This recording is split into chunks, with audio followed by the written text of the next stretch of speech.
저희가 여러분 이제 불가리아 땅을 16년째 저희가 파송 선교사로서 감당하고 있습니다.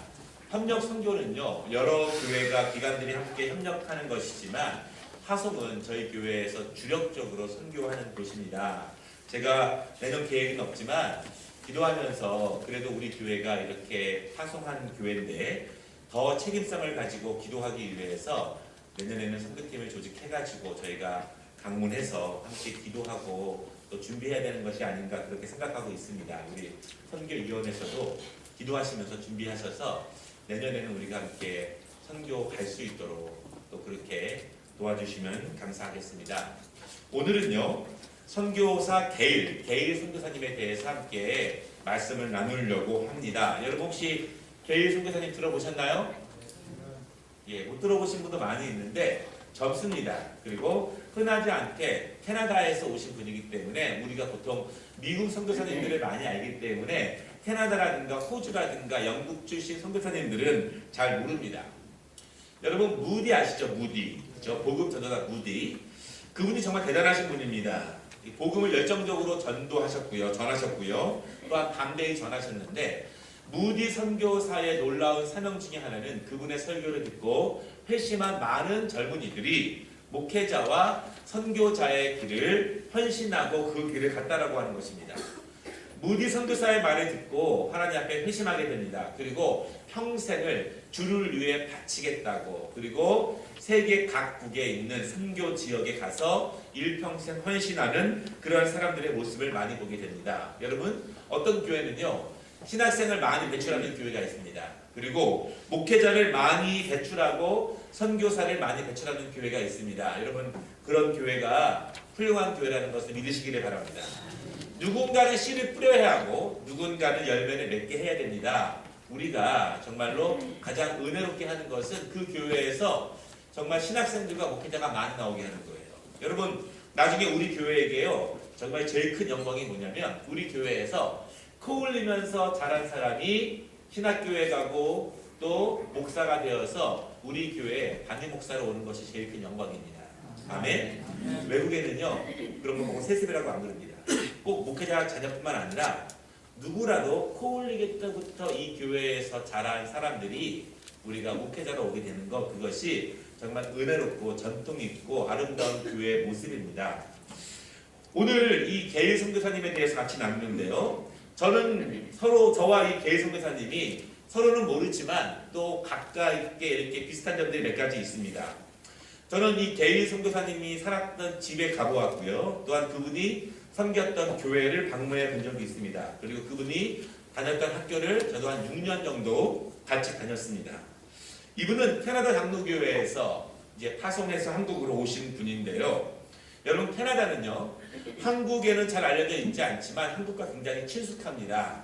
제가 한 6년 동안 살아서 그런 것이 아니라, 여러분 6.25 전쟁 때 많은 그 군인들이 한국에 왔죠. 그 중에 캐나다 군인도 한국에 왔는데 당시에 캐나다 전체 군대에서 80%의 군인들이 한국에 왔습니다. 그러니까 군사적으로 강한 나라는 아니지만 전 군의 80%가 왔다라고 하는 것은 가장 많은 비율로 한국에 온 나라가 캐나다입니다. 그래서 캐나다는 우리나라하고도 그런 많은 관계가 있다라고 하는 것을 말씀드릴 수 있습니다. 게일 선교사는요, 한국 선교 초기인 1888년에 한국에 왔습니다. 그런데 초기 선교사들은 우리나라에 왔을 때 할 일이 굉장히 많았지만 또한 좌절감도 많이 느꼈습니다. 왜냐하면 한국은 참으로 복음을 전하기에는 어려운 나라였습니다. 일단 조선 말이었습니다. 그래서 여러 가지 사회적으로 혼란스럽고 힘든 것들이 많이 있었고, 또한 조선 주위에 있는 열강들 때문에 한국은 정치적으로도 고립됐고 힘도 별로 없는 나라였습니다. 그리고 일본의 식민 통치가 시작하는 시절이기도 했습니다. 외적으로도 힘든 것이 많았는데 내적으로도 힘든 것이 많았습니다. 왜냐하면 한국은 신분 계급이 있는 나라였습니다. 여전히 신분 계급 때문에 사회가 분열되고 갈라지던 그런 모습이 있었습니다. 또 한 가지, 여러분, 한국은요, 여러 가지 종교들이 혼합되어 있는 곳입니다. 샤머니즘이 있습니다. 유교 문화가 있고요, 불교가 있고요, 도교도 있고요, 무속 신앙이 굉장히 많이 있습니다. 여러분, 어떤 나라에 새로운 종교가 들어간다고 한다면 완전히 새로운 게 들어가는 것이 아닙니다. 그 나라의 기본적인 정서 위에 그 복음이 들어가게 됩니다. 우리나라에 왜 기독교인들을 향해서 기복신앙, 냄비처럼 금방 뜨거워지고 금방 식는 신앙이 많느냐 이렇게 말하냐면 우리 안에는요 이처럼 샤머니즘적인 그러한 색채가 개신교 안에 많이 있습니다. 여러분 과거에 보면은요 열심히 빌면 마음이 흐뭇해집니다. 열심히 빌어서 무엇인가 생기면 내 정성이 통했다 이런 마음을 하죠. 우리가 열심히 기도하고 많이 바치고 무엇인가 봉사를 열심히 하면 내 마음에 흐뭇해요. 쉽게 말하면 내가 무엇인가 했을 때 마음에 편안함이 오고 내가 무엇인가 했을 때 이루어지지 않으면 내 노력이 부족하구나 이런 것이 샤머니즘의 일종입니다. 지금까지 한국교회에 이렇게 한국 교계가 많이 성장하는 데 있어서 샤머니즘적이 많은 역할을 했습니다. 그러나 지금은 이제는 그런 기복적인 것, 금방 뜨거워지고 금방 식는 것이 아니라 뜨겁게 오래 갈 수 있는 신앙을 갖는 것이 더욱더 중요합니다. 선교사들은요 이런 것과 굉장히 싸웠습니다. 왜냐하면 외국에는 별로 없는 그런 모습이었어요. 한국에는 여러 가지 종교적인 문제와 그리고 사회적이고 정치적인 문제들이 혼잡해 있었기 때문에 우리나라에서 선교 생활을 하기에 너무너무 힘들었습니다. 개일선교사의 한국 이름은 기일입니다. 기일. 1863년 2월 19일 캐나다 온타리오의 엘마, 여러분 혹시 아시는지 모르겠지만 현재 키치너 워터루라고 하는 토론토에선 1시간 반 정도 떨어진 지역에 있는 동네에서 살았습니다. 스코틀랜드 이민자의 가정입니다. 아버지는요 이제 장로교회 장로로서 농장을 운영하셨고 어머니는 화랑내 이민자 출신의 미국인이셨는데 6남매 중에 5째로 태어났습니다.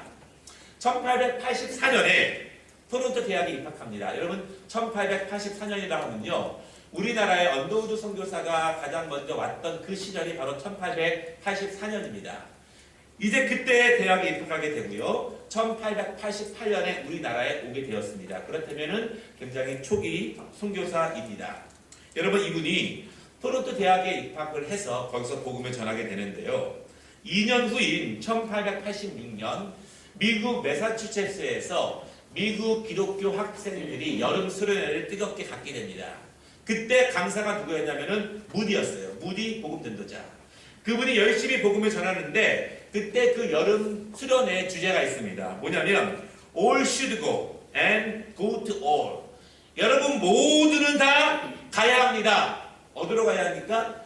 모든 곳으로 가야 합니다. 이것이 당시 여름 수련회 주제였습니다. 그때 굉장히 많은 대학생들이 은혜를 받고 굉장히 많은 곳으로 선교사를 자원하게 되었습니다. 25세 때 1888년에 한국에 오게 되었어요.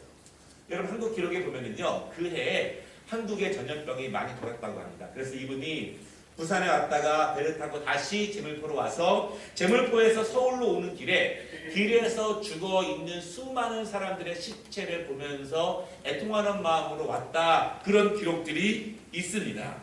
여러분, 제가 이런 말씀 여러 번 많이 드렸습니다. 선교사들은 언어를 빨리 배운다. 왜 빨리 배운다 그랬죠? 목적이 있으니까. 소명받고 공부하면 열심히 합니다. 여러분 소명받고 공부해서 열심히 한 케이스 중에 한 명이 저예요. 저 IQ 되게 낮거든요. 낮은데 하나님께서 소명을 주셨더니 공부할 수 있는 힘이 생기더라고요. 소명 받으면 언어를 빨리 습득하게 되는데 이 게일 선교사님은 언어적인 은사도 더 많으신 분이었습니다. 그래서 초기 선교사였기 때문에 한국어 성경을 번역하는 데에도 굉장히 많이 힘쓰기도 했지만 여러분 나중에 보면은요 이분이 어떠한 일을 하게 되냐면 이제 한국의 정신여학교 이분이 설립하게 됩니다. 그리고 경신고등학교의 전신인 경신학교도 설립하게 되고요. 연동교회 굉장히 유명한 교회죠. 그 교회를 목회하게 되고 우리나라의 독립운동에도 많은 역할을 하게 됩니다. 그런데 여러분 이 선교사님이 우리나라를 위해서 애쓰신 것 가운데 중요한 몇 가지를 제가 소개해 드릴게요. 여러분 영어로는 God이죠. God. 카톨릭 사람들은 뭐라고 부를까요? 뭐라고 그러죠? 선지교인들은 하느님. 그쵸? 혹은 천주님 이렇게 부릅니다. 우리는 뭐라고 부르죠? 왜 하나님이라고 부르죠? 그쵸? 여러분 그 하나님이란 단어 누가 만들었을까요? 게이 선교사님이 만들었어요. 당시에 우리나라는요, 천주교는 이 한문에 따라서 천주님 이렇게 불렀습니다. 그래서 개신교가 처음에 우리나라에 들어왔을 때에도 개신교 목사님들도 천주님 그렇게 불렀습니다. 그리고 이제 그것은 한문이니까 한국식으로 바꾸자 그러면서 하늘님 혹은 하느님 이렇게 부르려고 많이 하던 분들이 있습니다. 그런데 이 게이 선교사님이 발견하게 됩니다. 아니 한국에 있는 여러 가지 신들을 바라보게 되니까 대부분의 신들이 하늘에 있는 어떠한 신을 믿고 있기 때문에 하늘님 혹은 하느님 그러면 우리가 믿고 있는 전능자 하나님 엘로힘 그 하나님에 대하고 구분이 전혀 없는 거예요. 그래서 오직 하나이신 한 분이신 창조주 하나님 그런 의미를 가지고 이제 우리나라 말을 연구하면서 하나님 이 말을 처음 만들어서 사용하게 되었습니다. 처음에는 많은 분들이 반대했어요. 그러나 이제 한국에 대한 문화라든가 종교라든가 언어를 잘 공부해서 이 단어를 만들어서 지금까지 우리도 하나님이라고 합니다. 여러분 하나님만큼 하나님을 잘 표현하는 단어가 별로 없어요. 여러분 영어에서도요 대문자를 쓰면은 우리 하나님을 이야기하고 소문자를 쓰면은 그냥 일반 신들을 이야기하잖아요. 그 차이밖에 없어요. 근데 우리처럼 일반인들도 하나님 안 믿는 사람들도 하늘님이 아니라 하나님 이럴 경우에 개신교만 믿는 그 하나님이라고 하는 것은 사실은 전 세계적으로 유례가 없습니다. 우리 한국적인 정서에서 신앙적인 토대에서 정말 중요하게 그 오직 하나님만을 다신교 그리고 수많은 무속신앙이 있는 곳에서 우리 하나님만을 믿게 한 그 말씀을 정리하신 분이 바로 이 게이 선교사님입니다. 우리나라 언어에 얼마나 능통하셨냐면 문화에 얼마나 능통하셨냐면 여러분 구운몽 아시죠? 구운몽 누가 썼어요? 예, 김만중. 또 춘향전 아시죠? 여러분 이거 옛날 지금이야 우리가 읽을 수 있지만 옛날 어법은 옛날 글씨체잖아요. 그쵸? 옛날 국어 그거를 영어로 번역해서 미국에 출판하시는 분이 바로 게이 선교사예요. 지금 우리 보고 읽으라 그래도 우리 제대로 잘 못 읽습니다. 이야기는 알지만 그렇죠? 그만큼 한국 문화를 잘 이해해서 언어를 가지고 이제 번역했습니다. 여러분 이 소설을 번역하는 것은 쉽지 않습니다. 언어만 가는 것이 아니라 그 나라의 문화와 풍습을 알아야지만 잘 번역할 수 있는 것인데 그런 거를 번역을 하게 되었고요. 또한 우리나라 최초로 영한사전을 만들어서 한국에게 영어 공부를 시키신 분도 게이 선교사예요. 그러니까 초기 선교사이기 때문에 언어적인 면에 있어서 큰 은사를 가지고 했습니다. 또 한 가지 여러분 철로역정 아시죠? 철로역정. 철로역정이 우리나라에 최초로 번역하게 된 것도 이 선교사님이 한국어로 번역하셨습니다. 그래서 당시에 이 철로역정이 한국의 믿지 않는 지식인들에게도 큰 반향을 일으켜서 하나님의 사람들의 그리스도인의 길에 대해서 많이 공부하고 영향을 주었던 책이 바로 이 철로역정입니다. 게이 선교사님이 목회하신 연동교회가 굉장히 유명한데 초대 목사로 목회하게 되었습니다. 그런데 여러분 제가 여러 번 다른 쪽에서 예화를 들어드린 적이 있는데요. 이 교회가 왜 유명하냐면 이 교회가 천민 출신과 양반 출신과 상놈과 백정이 어우러져 있는 교회였습니다. 더 중요한 것이요. 초대 장로는 천민 출신 그리고 2대 장로는 상민 출신이 장로님이 되었습니다. 그렇게 함께 목회를 하게 되었습니다. 그런데 목회 중에 1908년 목회 중에 큰 어려움을 겪게 되었습니다.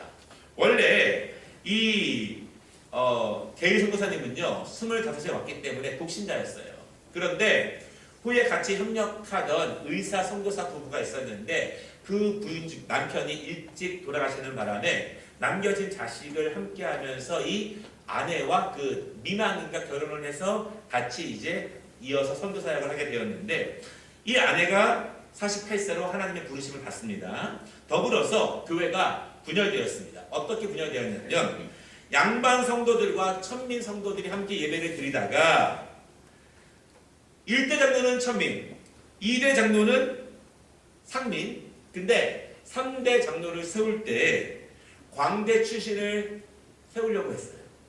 그때 양반 출신들이 들고 일어났습니다. 한 번, 두 번은 양보하고 참을 수 있는데 세 번까지 전부 다 양반 출신들을 배제하는 것에 대해서 들고 일어나서 이때 이제 양반 교회가 새로 생기게, 승동교회가 생기게 되고 천민교회가 다시 이렇게 연동교회가 되게 됩니다. 물론 나중에 다시 회개하고 화합되긴 합니다. 그런데 이러한 어려움도 많이 있었습니다. 교회에서 여러분 외적인 것을 가지고 우리가 참 구분하면 안 되죠. 쉽지 않습니다. 외적인 재능, 또 외적으로 가진 것, 직분 그런 걸 가지고 교회에서 판단을 안 할 수 있도록 노력해야 되고, 또 그러나 당시에 한국에서 여전히 그런 계급사회가 철폐되지 않은 모습 가운데서는 쉽지 않은 것이었지만 얼마나 이 계희 선교사님이 그래도 하나님이 주신 말씀을 가지고 평등하게 그리고 바르게 목회를 하려고 했었느냐에 대해서 우리가 잘 알 수 있습니다. 제가 정리한 거 되게 많은데요. 제가 한 가지만 더 말씀을 드리고 영상을 보도록 하겠습니다. 어떤 것이냐면 이 계희 선교사님은요, 한국에 오자마자 한국 음식만 드셨습니다. 왜냐하면 선교사는 그 나라 음식만 먹어야 한다라고 하는 지론이 있었어요. 그분이 쓴 글에는 이런 것도 있습니다. 자, 읽어드릴게요.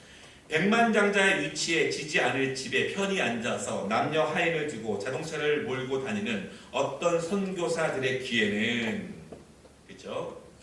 예, 그보다 더 동족의 비참한 생활을 눈을 감고, 다시 말하면 선교사지만 황제처럼 살고 있는 선교사들의 그 모습을 비판합니다. 그런 글이 굉장히 많이 썼습니다.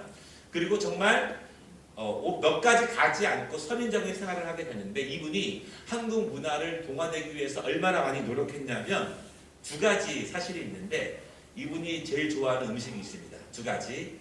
첫째는 개고기, 둘째는 완전히 살킨 홍어회, 홍어. 예. 그만큼 한국 문화를 사랑하고 한국에 있는 그들의 모습을 사랑하려고 애쓰고 노력하고, 선교사란 그렇게 살아야 한다라고 이제 평생을 바치신 그런 분입니다. 여러분, 이분이 25살에 우리나라에 왔습니다. 제가 말씀드렸습니다. 대부분의 선교사님들은 초년 시절에 하나님의 소명을 붙잡았습니다. 그리고 그 소명을 위해서 평생을 그렇게 살았습니다. 우리 청년들 여기 많이 있는데 일찍 소명을 받을수록 가장 축복된 것입니다. 그리고 일찍 하나님께서 주신 소명의 길로 가는 것이 가장 우리에게는 은혜롭고 복된 것입니다. 더군다나 그 인생을 하나님을 위해서, 하나님의 복음을 위해서 다른 영혼을 살리기 위해서 사용한다면 그거야말로 더 복된 것이 없습니다. 우리 인간적인 몸으로 보면은요, 못 먹고 못 살고 힘들게 살아갔지만 사실은 그들 때문에 우리처럼 이렇게 복음의 빚진 자들이 더욱더 강건하게 살아갈 수 있었습니다. 바라기는 여러분, 우리가 선교를 말씀드리잖아요. 미국 교회에서 또 영국 교회에서 카나다 교회에서 우리나라에 학교도 짓고 교회도 졌습니다. 얼마나 많이 돈이 필요했겠어요. 그들이 돈이 많아서 헌금해서 한국에 보낸 것이 아니라 그 당시에 미국의 당회록들 보면은요, 1년 예산 다 절제합니다. 전기세 줄이고 먹는 거 줄이고 간식 줄이고 수련회 줄이고 다 줄여서 한국의 학교를 세워야 되니까, 교회를 세워야 되니까 다 줄여서 간식도 줄입니다. 애들 수련회도 다 줄여요. 다 줄여서 비용을 마련해서 한국에 보내고 그렇게 했습니다. 사실은 그러한 믿음과 그런 헌신과 그 분들의 기도 때문에 우리가 이렇게 헌신하게 되었습니다. 우리 교회가 몇 교회 이렇게 우리가 선교를 협력하고 있죠. 하나님께서 우리에게 축복의 통로로 주신 것임을 믿으시기를 바랍니다. 아멘. 우리가 열심히 최선을 다해 섬기는 것, 그것이 우리에게 복이 됩니다. 그리고 우리 자녀들에게 복이 되며 그 하나님께서 우리 교회를 통해서 하나님의 일을 기쁘시게 받는다는 사실을 여러분 믿으시기를 바랍니다. 아멘. 영상을 잠깐 하나 보도록 하겠습니다.